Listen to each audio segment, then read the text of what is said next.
Chào mừng quý vị đã đến với câu chuyện kinh doanh trên kênh truyền hình của FBNC. Thưa quý vị, cùng với nhiều thách thức theo một số chuyên gia, khủng hoảng kinh tế vẫn mang lại những cơ hội để doanh nghiệp vươn lên để phát triển và tăng trưởng doanh thu.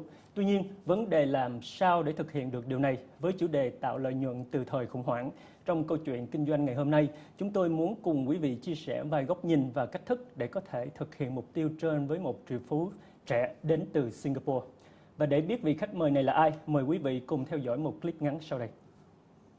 Từ một đứa trẻ lười biếng và chậm tiếng hồi tiểu học và từng bị 6 ngôi trường từ chối, vào năm đầu bước vào cấp 2. Bằng niềm tin, sự thay đổi về tư duy và nỗ lực không ngừng, năm 26 tuổi, Adam Khoo đã trở thành triệu phú của Singapore. Năm 2007, tạp chí Executive đưa ông vào danh sách top 25 triệu phú giàu nhất Singapore dưới 40 tuổi. Hiện nay, ông đang sở hữu nhiều công ty thuộc các lĩnh vực giáo dục, đầu tư, bất động sản, giải trí, quảng cáo, với tổng doanh thu hàng năm lên đến 30 triệu đô la Mỹ. Trong lĩnh vực giáo dục đào tạo, Adam Khoo sở hữu tập đoàn mang tên mình là Adam Khoo Learning Technologies Group, được biết tới ở Việt Nam với tên gọi là Adam Khoo Education. Đây là tập đoàn chuyên tổ chức khóa đào tạo và hội thảo cho các công ty đa quốc gia và cá nhân khắp châu Á. Hơn một thập kỷ qua, Adam Khoo Learning Technologies Group đã mang lại cho hơn 700.000 cá nhân và 400 tổ chức từ hàng trăm quốc gia nhiều kiến thức, kỹ năng và cảm hứng trong cuộc sống và công việc thông qua các chương trình đào tạo và hội thảo về kỹ năng. Adam Khoo cũng là tác giả của 13 quyển sách bán chạy nhất Singapore và trong khu vực, có thể kể tới như Bí quyết tay trắng thành triệu phú, Bí quyết gây dựng cơ nghiệp bạc tỷ, Làm chủ tư duy thay đổi vận mệnh, Chiến thắng trò chơi cuộc sống, Tôi tài giỏi, bạn cũng thế, Con cái chúng ta đều giỏi, vân vân. Xin giới thiệu đến quý vị ông Adam Khoo, Chủ tịch Hội đồng Quản trị, nhà đồng sáng lập Adam Khoo Learning Technology Group, nhân vật được đề cập trong đoạn clip vừa rồi. Hi Adam, how are you? I'm good, thank you very much. Welcome to the show. So today we will talk about the main topic, Yep. which is how to make money out of bad time. Yep. Okay, so this is not a new topic. Sure. A lot of people have talked about, but if you talk about it, how would you convey your message to the audience? You see, if you think about it, in any situation, there are people who are making money. Okay. Right? So in good times, there are people making money and there are people losing money. In bad times, there are people making money and people losing money. Exactly. So in bad time, what can you do? Just like short the stock market? that's what I do. That's what I There do. you So I'm actually a very short-term trader. I trade stocks, I trade forex. Okay. So to me, there's no good and bad market. There's no good and bad stock because if the market goes down, you short the stock, you short the market, you make a lot of money. later. Yeah. Right? The important thing is knowing where the trend is, being able to read the trend and going with the trend. And that's my specialty, actually. Okay. Yeah. Well, I believe that you say that the economic downturn is nothing to be afraid of, right? Yeah.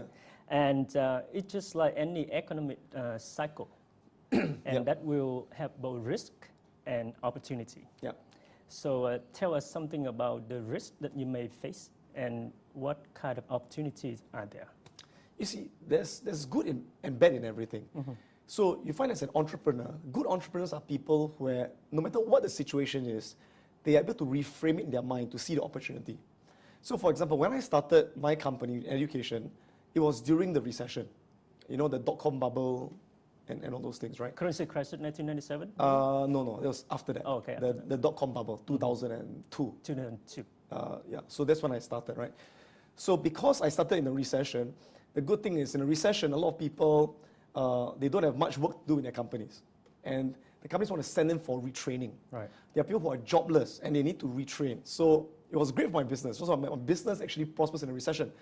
In a recession, people lose money in investments. So they want to learn, okay, how do I make money during a downturn? So I teach them how to short stocks and all those things. During the recession, rentals were so low. And in Singapore, normally you get in the central business district, the rental is about $12 per square foot. I got it at $2 per square foot. Wow. Because no one wanted it. So I could get this really big building at the center of the district. We could hire people at lower salaries because they're very hungry to work. So it was great. So I always say that if I started during the boom time, it would have been more difficult. Because it's easier for me to start during a recession. You know, so it's how you reframe yourself. Right. You know? Well, during the bad time, just say falling price of the real estate market Yeah. and the falling value of the stock market. Yeah. And some people take advantage of that. Yeah. However, they're not very successful. So Yeah. what are the reasons that they're not successful? Not Experience. It's experience. Experience, Okay? okay. Of course, there are some people who get lucky. All right. Like, actually, my experience is not in property. Okay. I know very little about property, but I'm an expert in stocks. So actually, I bought a property when the market was at the bottom in Singapore. I bought a landed property in Singapore at about $350 per square foot. Okay, today it's $1,200 per square foot. Wow. So I made a few million there. That was luck. That was was pure luck. luck. That was luck, all right? Because I don't know about property. But when it came to stocks, it was really about skill, all right? Because I knew how to read the trends. And I wrote a book called Profit from the Panic. And that book was launched in January 2009. Okay. And if you read that book, I said that the market was at the bottom, or near the bottom, and was beginning the recovery. And I was interviewed on Channel News Asia. And 2 months after my book was released, the market went up by 100% in the US. So that was strategy. Okay. Well, you support the idea that during the bad time, you have to learn more. And during the recession, you even have to learn harder. Yeah, absolutely. So learning is both from traditional school and learning center. Yeah. Which more important to you? To me, you see, I always say that in the 21st century, right, knowledge and technology is changing so fast. By the time you graduate, more than 50% of what you learn is obsolete by the time you graduate. Okay. Okay? So academic knowledge, vocational knowledge is only, to me, 50%. Because I have a degree, you have a degree. I've got a master's, you got a master's, right? Where's the competitive edge? To me, the competitive edge comes in two things. Number one is personal mastery. Your ability to bring out the best in yourself.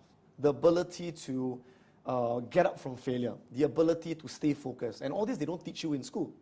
All right? Some people are born with it. Some people are born confident. Some people are born motivated, right? I was not one of them.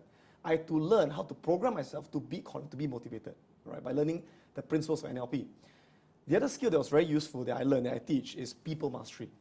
Knowing how to influence people, how to inspire people, how to lead people, how to get people together. And that you don't learn in school. Exactly. Yeah. So that's where Adam Education Technology Group comes in. That's right. We teach things that you never learn in traditional education. Okay. Yeah. We bridge the gap. Thank you. Thưa quý vị, vừa rồi là phần 1 của chương trình. Chúng tôi sẽ trở lại với phần 2 trong ít phút nữa.